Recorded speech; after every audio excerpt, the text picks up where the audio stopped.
Sesungguhnya ikhwan fillah azakumullah, bom bunuh diri ini mereka namakan dengan amaliyah istisyadiyah.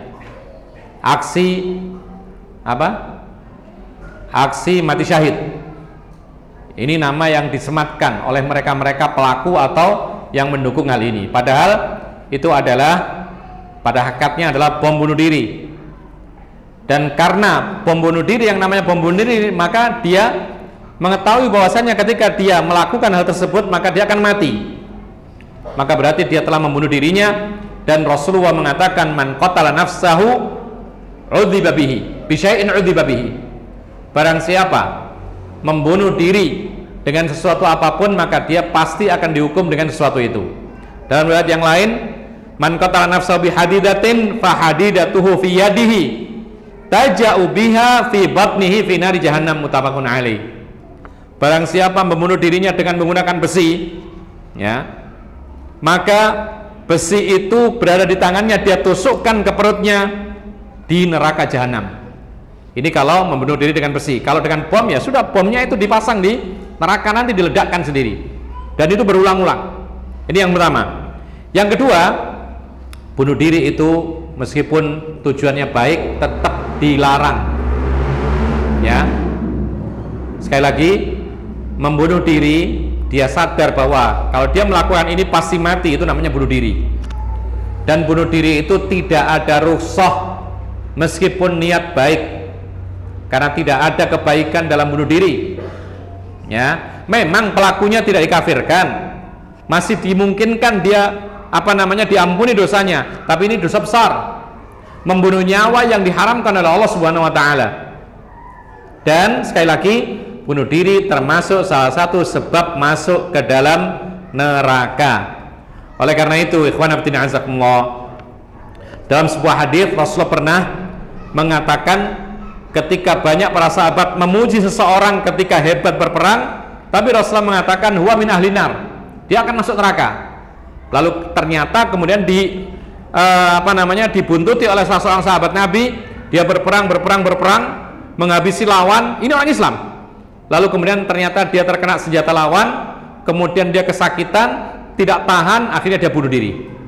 Oh, ternyata dia mati dalam keadaan bunuh diri, bukan yaitu diserang lawan, tapi malah justru yaitu bunuh diri. Dan Rasulullah mengatakan ahli nar, termasuk orang yang masuk ke dalam neraka. Kemudian bom bunuh diri ini tadi kita sebutkan menyelisih petunjuk Nabi dalam tahapan jihad, karena mereka tidak ada dakwah, langsung mereka ngebom.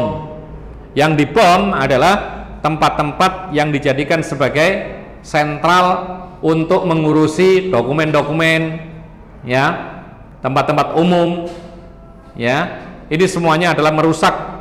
Dan juga disebutkan oleh para ulama bahwa itu menyelisih apa yang diperintahkan oleh Allah, ud'u ila sabili rabbika bil hikmati wal mau'izatil hasanah.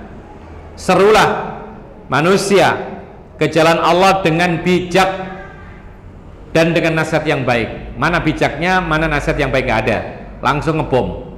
Bahkan mereka sembunyi-sembunyi, menyusun kekuatan secara sembunyi-sembunyi, tanzim sirri, ya, rahasia, lalu kemudian tiba-tiba meledakkan ke sana kemari. Kemudian disebutkan juga oleh para ulama bahwa bom bunuh diri itu adalah memperburuk citra Islam dan kaum muslimin, ya.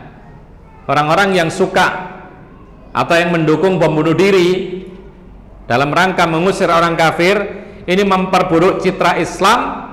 Akhirnya Islam itu disebut agama teroris, dan orang-orang Islam yang berpegang dengan agama Islam yang murni, yang benar, itu disebut mereka teroris atau para calon teroris, ya. Makanya jangan heran kalau ada stigma, ya, orang-orang berjenggot itu dicurigai sebagai teroris.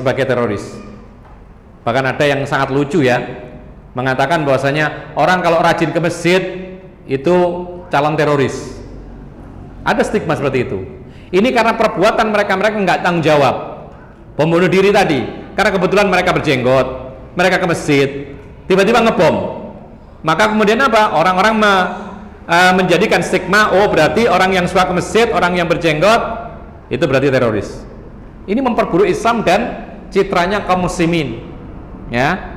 Sehingga apa? Sehingga dampak buruknya yang terkena adalah orang-orang yang istiqomah dalam Islam, ya, dapat dampak buruknya. Kita dulu ingat ketika tahun 2004, ya, ketika di kota Riyadh itu ada bom meledak. Salah satu pelakunya itu adalah orang Mesir, ya. Saat itu kita masih berada di sebuah kota kecil namanya Unaizah, sedang studi di sana. Itu mendapat imbas. Semua orang warga negara Mesir diusir. Kenapa? Karena ada bom yang meledak atau diledakkan oleh orang-orang yang tidak bertanggung jawab, padahal jauh di kota Riyadh, ibu kota Saudi. Yang di kota kecil kena imbasnya. Semua orang Mesir dipulangkan paksa. Bahkan ada juga yang dipenjara gara-gara ada yang meledakkan diri seperti ini. Nah, akhirnya apa? Akhirnya stigma buruk itu disematkan kepada Islam, kepada orang-orang Islam yang istiqomah, dan seterusnya.